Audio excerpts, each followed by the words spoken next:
Hi ಎಲ್ಲರಿಗೂ, ಎಲ್ಲ ಹೇಗಿದ್ದೀರಾ? ನೀವೆಲ್ಲ ಚೆನ್ನಾಗಿದ್ದೀರಾ ಅಂತ ಅಂದ್ಕೊಂಡಿದ್ದೇನೆ. ನಾವೆಲ್ಲ ಚೆನ್ನಾಗಿದ್ದೇವೆ, ಸೂಪರ್ ಆಗಿದ್ದೇವೆ.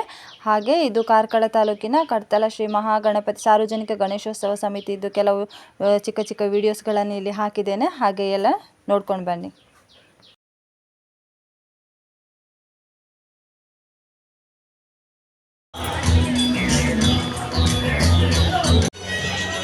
ಎಲ್ಲ ಬಹುಮಾನ ವಿಜೇತರಿಗೆ ಅಭಿನಂದನೆಗಳು. ಹಾಗೆ ಬಹುಮಾನವನ್ನು ವಿತರಿಸಿದಂತಹ ಎಲ್ಲ ಗಣ್ಯರಿಗೆ ಕೂಡ ವಂದನೆಗಳನ್ನು ಸಲ್ಲಿಸಿಕೊಳ್ತಾ ಮುಂದೆ ಈ ಕಾರ್ಯಕ್ರಮದಲ್ಲಿ ಮಾಡಲು ಅವಕಾಶ ದೇವರು ಕೊಡಲಿ ಅಂತ ಹೇಳ್ತಾ ನನ್ನನ್ನೆರಡು ಮುಗಿಸಿದೆ. ಜೈ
ಯಾರೆಲ್ಲ ನನ್ನ ಚಾನೆಲನ್ನು ಸಬ್ಸ್ಕ್ರೈಬ್ ಮಾಡಲಿಲ್ಲ ಅವರು ಸಬ್ಸ್ಕ್ರೈಬ್ ಮಾಡಿ, ಹಾಗೆ ಪಕ್ಕದಲ್ಲಿರುವ ಬೆಲ್ ಬಟನನ್ನು ಕೂಡ ಕ್ಲಿಕ್ ಮಾಡಿ. ಬಾಯ್.